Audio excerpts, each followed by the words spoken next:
Hello, எல்லாருக்கும் நமஸ்காரம். Welcome to Girija's kitchen.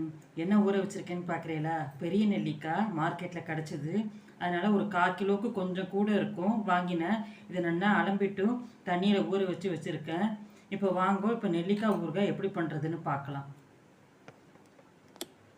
இப்போ பாருங்க, ஒரு பாத்திரத்தில் திட்டமாக நல்ல தண்ணி எடுத்து வச்சுருக்கேன், ஆர்ஓ வாட்டர். இப்போ இதில் நம்ம ஊற வச்சுருக்கிற இந்த நெல்லிக்காவை இதோட சேர்த்துடலாம். சேர்த்துட்டு இது நல்லா வேகட்டும். ஒரு 15லேருந்து 20 நிமிஷம் ஆகும் வேகிறதுக்கு. வெந்ததுக்கப்புறமா பார்க்கலாம். இந்த பாருங்க, 15 நிமிஷம் ஆகிடுத்து. ஒரு நெல்லிக்காவை உடச்சி காமிக்கிறோம் பாருங்க. இந்த பாருங்க, ஆட்டோமேட்டிக்காக அந்த சீடு வந்துடுத்து. இப்போ அடுப்பை ஆஃப் பண்ணிடலாம். இந்த பாருங்க, தண்ணியில் கொதிச்சுட்டு இருந்ததுலேயே அந்த நெல்லிக்காய் எல்லாத்தையும் இந்த தண்ணியிலேருந்து எடுத்து இதோ தனியாக எடுத்து வச்சாச்சு. இப்போ இந்த விதையை எடுத்துட்டோ ஆறினோன்னு பொடி பொடியாக அருவாமனையில் திருத்திண்டு எடுத்துகிட்டு வந்துடுறேன். அதுக்கப்புறம் எப்படி பண்ணுறதுன்னு பார்க்கலாம். ஏன் ஆர்வோ வாட்டர்னு சொன்னோன்னா, இப்போ இந்த தண்ணியை நம்ம கொட்ட போகிறதில்ல. இது எல்லாம் விட்டமின் சி, இதோட நெல்லிக்காயோட சத்தெல்லாம் இதில் இறங்கியிருக்கும். இதை ஆறினோன்னு இது நம்ம குடி தண்ணியாக இதை பயன்படுத்த போகிறோம். இது பாருங்க, கடாயில் நல்லெண்ணெய் விட்டுருக்கேன். திட்டமாக நல்லெண்ணெய் விட்டுருக்கேன். நம்ம எடுத்துகிட்டு இருக்கிற நெல்லிக்காய்க்கு இப்போ கடுகு சேர்க்குறேன். வெடிக்கட்டும். இந்த பாருங்கள், நம்ம போட்டிருந்த கடுகு பொரிஞ்சு வந்துடுத்து. அடுப்பை சிம்மில் வச்சுன்னு தான் இது நம்ம பண்ணணும். நம்ம திருத்தி வச்சுருக்கிற நெல்லிக்காவை இதோட சேர்த்துடலாம். கொட்டையை எடுத்துகிட்டு அருவாமனையில் பொடியாக திருத்தி வச்சுருக்கேன், அதை இதோட சேர்க்குறேன். சேர்த்துட்டு இதுக்கு தேவையான கல் உப்பு, மஞ்சள் பொடி,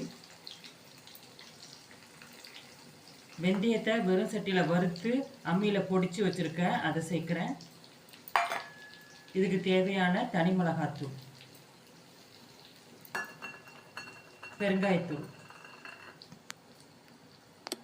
பாருங்கள், இது எல்லாத்தையும் சேர்த்து நல்லா கிளறி ஒரு 5 நிமிஷம், ஒரு 10 நிமிஷம் இதில் கொதிச்சதுன்னா இந்த போட்டுக்கிற கல் உப்புலாம் நல்லா சேர்ந்து வந்துடும். ஊறுகாவும் கெடாமல் ரொம்ப நாளைக்கு இருக்கும். ஒரு 10 நிமிஷம் அப்படியே இந்த மாதிரி குத்தி விட்டு மசிச்சு விட்டோம்னா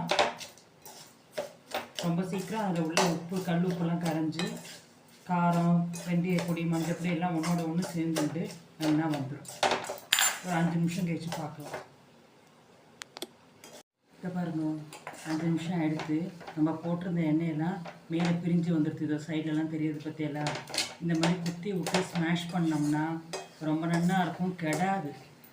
இது நல்லா ஆறினோன்னே இப்போ அடுப்பை ஆஃப் பண்ணிடலாம். ஆறினோன்னே ஒரு பாட்டிலில் போட்டு ஃப்ரிட்ஜில் வச்சுட்டேன்னா உங்களுக்கு 6 மாதம், 1 வருஷம் ஆனாலும் கெடாது. இனிமேல் வர்றது வெய்ய காலம்.